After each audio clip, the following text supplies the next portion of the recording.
Ji Ram G to replace NREGA guarantee 125 days of work. G Ram G, G Ram G की full form होती है guarantee for रोजगार and आजीविका mission ग्रामीण। टू रिप्लेस, रिप्लेस का मतलब होता है बदल देना या स्थान ले लेना। तो जी राम जी स्थान ले लेगा नरेगा का। नरेगा की फुल फॉर्म होती है national rural employment guarantee act. तो अब जी राम जी जो है वो नरेगा के स्थान पर होगा गारंटी, और ये गारंटी देगा 125 डेज 125 दिनों का ऑफ वर्क। वर्क का मतलब काम, यानी कि जी राम जी के तहत जो है 125 दिन काम दिया जाएगा, इस बात की गारंटी होगी। तो चलिए पढ़ते हैं आगे, काफ़ी इम्पोर्टेंट न्यूज़ होने वाली है। और ये कुछ पॉइंट्स यहाँ पे लिखे हैं, इनको पढ़ के आपको जो है सारा आइडिया लग जाएगा इस स्कीम के बारे में। अंडर जी राम जी बिल, ये जो जी राम जी बिल है तो इसके तहत guarantee of 125 days of ways employment. देखो वेज एम्प्लॉयमेंट का मतलब, वेज का मतलब मजदूरी होता है या वेतन होता है, एम्प्लॉयमेंट का मतलब रोजगार, पर रूरल हाउस होल्ड, पर प्रत्येक रूरल ग्रामीण, और हाउस होल्ड का मतलब घर। तो जी राम जी के तहत हर गांव के अंदर हर घर को 125 दिन का रोजगार दिया जाएगा for unskilled manual work.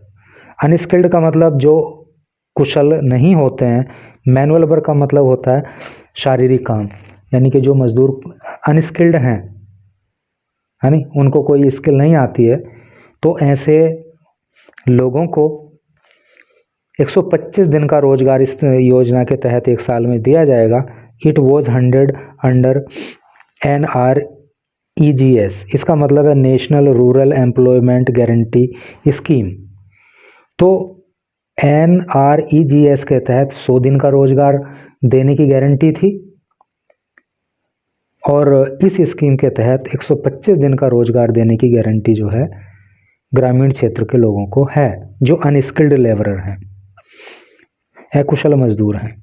Financial liability to be shared, जो फाइनेंशियल लायबिलिटी है, फाइनेंशियल का मतलब होता है आर्थिक, और लायबिलिटी का मतलब होता है जिम्मेदारी, है नहीं। तो जो आर्थिक जिम्मेदारी है विल बी शेयर्ड, वो साझा की जाएगी बिटवीन सेंटर केंद्र सरकार के बीच एंड स्टेट गवर्नमेंट्स और राज्य सरकारों के बीच। ठीक है भाई, पैसा भी लगना है ना, लोगों को मजदूरी भी देनी है, तो वो जो आर्थिक रूप से जो बोझ पड़ेगा ना, तो वो केंद्र और राज्य सरकारें मिलकर के उठाएंगी। 90:10, यानी कि 90:10 का जो रेशियो होगा for north east and Himalayan state, जो नॉर्थ ईस्ट के यानी कि जो उत्तर पूर्वी राज्य हैं और जो हिमालयन स्टेट हैं, है नहीं, जो पहाड़ी क्षेत्र हैं, पहाड़ी राज्य हैं, तो उन राज्यों में जो अनुपात रहेगा वो 90:10 का रहेगा, यानी कि 90% जो इसमें लागत आएगी, जो पैसा खर्च होगा वो सेंटर करेगा, 10% ये राज्य करेंगे, जो नॉर्थ ईस्ट के होंगे या हिमालयन स्टेट होंगे। एंड 60-40 फॉर अदर स्टेट्स, और 60-40 का रेशियो रहेगा अन्य राज्यों के लिए, यानी कि 60% केंद्र सरकार उठाएगी और 40% जो है राज्य सरकार उठाएंगी दूसरे राज्यों में। एंड यूटीज विद लेजिस्लेचर, और यही नियम जो है, यूटी का मतलब होता है यूनियन टेरिटरी, यानी कि केंद्र शासित राज्य, जहाँ पे लेजिस्लेचर है, जहाँ पे विधानमंडल है, विधानसभा है। फॉर यूटीज और ऐसी यूटी विदाउट लेजिस्लेचर, जहाँ पे विधानमंडल काम नहीं कर रहा है, जहाँ पे विधानसभा वर्किंग में नहीं है, सेंटर टू बियर 100%, तो वहाँ पे जो है केंद्र सरकार ही 100% खर्च उठाएगी। NREGS cost was borne 100% by the centre, और जो NREGS में कॉस्ट लगती थी वो 100% जो है केंद्र सरकार के द्वारा उठाई जाती थी उसका सारा खर्च जो है केंद्र सरकार उठाती थी। States to notify periods aggregating up to 60 days during peak sowing harvesting season when NREGS work stops. State जो राज्य हैं टू नोटिफाई, उनको ध्यान रखना है, उनको सूचना देनी है। पीरियड्स, इन पीरियड पे, इन समय अवधि में, कौन से समय अवधि? एग्रीगेटिंग अप टू 60 days, कि 60 दिन का रोजगार मिल जाए during peak sowing harvesting season, यानी कि जब फसल बोने का यानी काम सबसे पीक पे होता है, चोटी पर होता है, यानी कि सबसे ज़्यादा ये काम होता है, तो उस समय राज्यों को 60 दिन का रोजगार देने पे ध्यान देना है। व्हेन NREGS वर्क्स स्टॉप, जबकि जो NREGS में था कि काम इन दिनों में रोक दिया जाता था जब फसल की बुआई होती थी। तो स्टेट्स टू पे अनएम्प्लॉयमेंट अलाउंस, स्टेट्स जो राज्य हैं टू पे वो चुकाएंगे अनएम्प्लॉयमेंट अलाउंस। अनएम्प्लॉयमेंट का मतलब बेरोजगारी, अलाउंस का मतलब भत्ता। तो राज्यों को बेरोजगारी भत्ता देना पड़ेगा इफ़ यदि एन एप्लीकेंट, कि अगर कोई एप्लीकेंट, अगर कोई काम मांगने वाला व्यक्ति इज़ नॉट प्रोवाइडेड वर्क, उसे काम नहीं दिया जाता है विदिन 15 days, 15 दिनों में।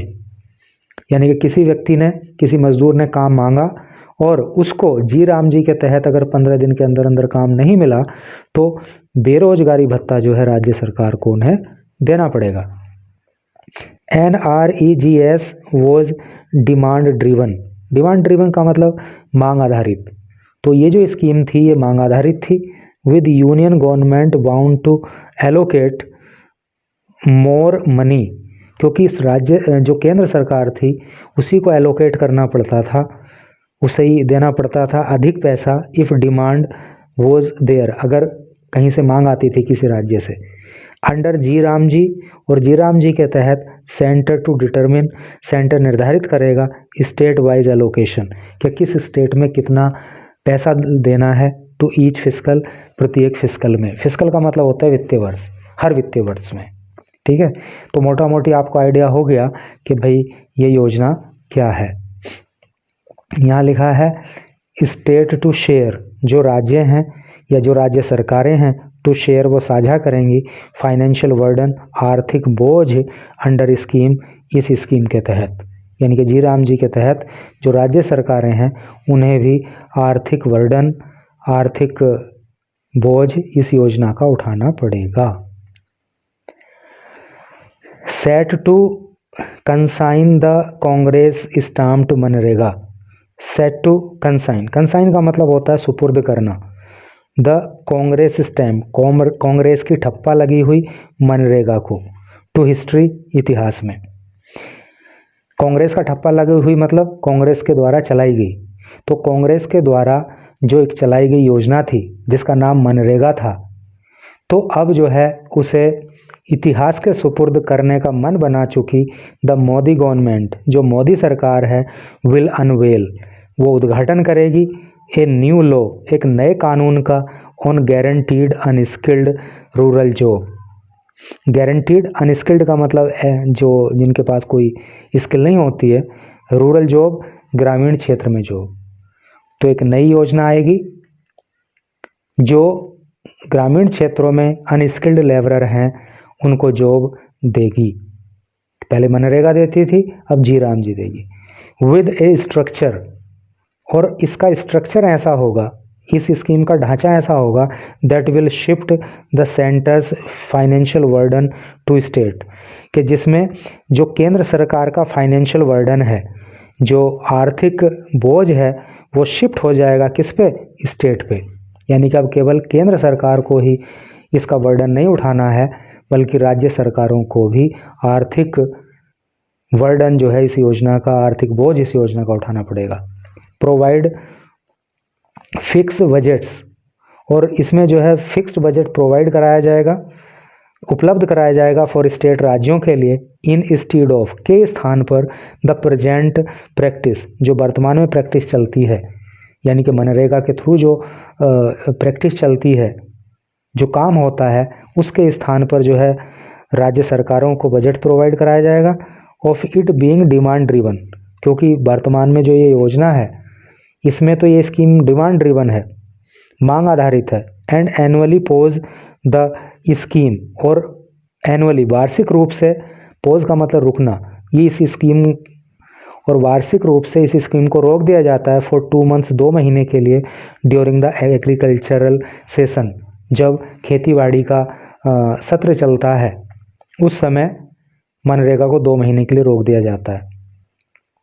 इन ट्वीक्स, ट्वीक का मतलब बदलाव या चुटकी, और जो बदलाव हैं दैट विल रीराइट, रीराइट का मतलब होता है पुनः लिखना या फिर से लिखना या बदल के लिखना, the concept of the job guarantee, यानी कि अब जो ये नई स्कीम आने वाली है तो इसमें जो जॉब गारंटी का कॉन्सेप्ट है, जो जॉब गारंटी का एक अवधारणा है, उसको बदल के पेश किया जा रहा है।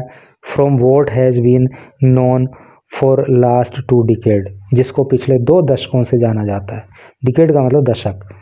तो ये मनरेगा जो है पिछले 20 साल पुरानी स्कीम है, तो अब इसको इसमें चेंज लाया जा रहा है, इसको रीराइट किया जा रहा है। टाइटल्ड, और इस योजना का जो टाइटल है वो क्या है, विकसित भारत गारंटी फॉर रोजगार एंड आजीविका मिशन, जिसको आजीविका मिशन ग्रामीण, जिसको शॉर्ट में कह देते हैं V B G RAM G bill 2025। The will repeal MNREGA, ये जो बिल है ना G Ram G will repeal, ये रिपील कर देगा, ये हटा देगा मनरेगा को, यानी कि मनरेगा का स्थान ले लेगा। And put in place N implementation, और एक ऐसा इम्प्लीमेंटेशन लाया जाएगा, इस तरह से योजना को लागू किया जाएगा। पैराफर्नेलिया, पैराफर्नेलिया का मतलब होता है सामग्री, that is similar to the job guarantee scheme, और इसकी जो सामग्री होगी ना जी राम जी की, तो वो जो जॉब गारंटी स्कीम ये थी मनरेगा, उसी के जैसी होगी, उसी की तर्ज पर होगी। इवन एज इट डाइवर्जेज, हालांकि ये डाइवर्ज करेगी, ये भिन्न होगी ऑन कॉन्सेक्वेंशनल प्रोविजंस, जो कॉन्सेक्वेंशनल प्रोविजंस है। प्रोविजन का मतलब होता है प्रावधान, और कॉन्सेक्वेंशनल का मतलब होता है परिणाम स्वरूप।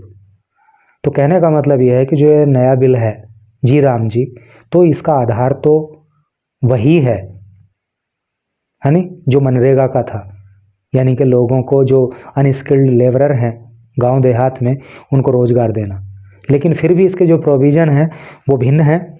ऑल्सो भी it hikes the promised employment for rural household from 100 days under MNREGA to 25 days. कहने का मतलब यह है, प्रोमिस्ड का मतलब जिसका वादा किया हो, एम्प्लॉयमेंट का मतलब रोजगार, रूरल का मतलब ग्रामीण, हाउस होल्ड का मतलब घर से होता है। तो कहने का मतलब यह है कि गांव देहात में जो ऐसे घर हैं जहां अनस्किल्ड लोग रहते हैं, बेरोजगारी है और स्किल भी कुछ नहीं है, तो ऐसे लोगों को मनरेगा के तहत तो 100 दिन का रोजगार दिया जाता था, लेकिन जी राम जी गारंटी देगा कि उनको 125 दिन का रोजगार मिलेगा।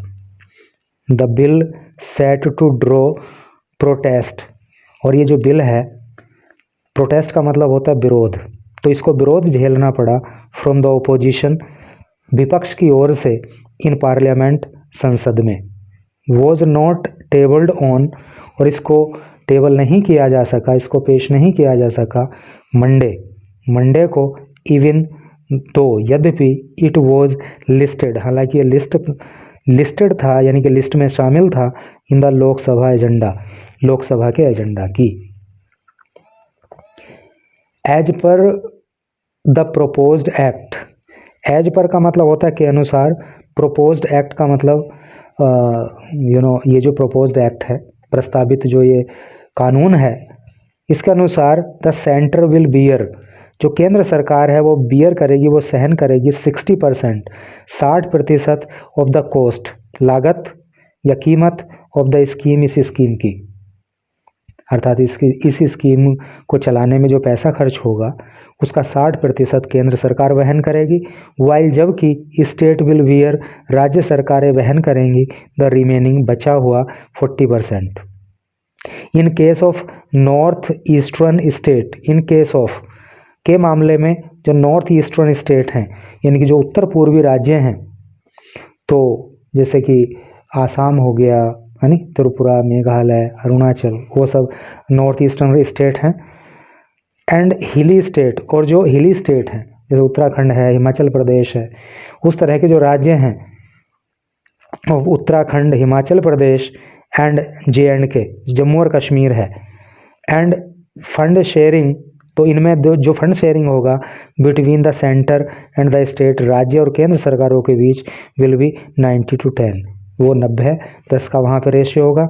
90% जो है वो केंद्र सरकार और 10% जो है वो राज्य सरकारों के द्वारा वहन किया जाएगा। तो भाई इस तरह से करके न्यूज़ थी। I tried my best to make you understand everything very clearly and I hope कि आपको सब कुछ समझ में आया होगा। Thank you very much for reading this news till last.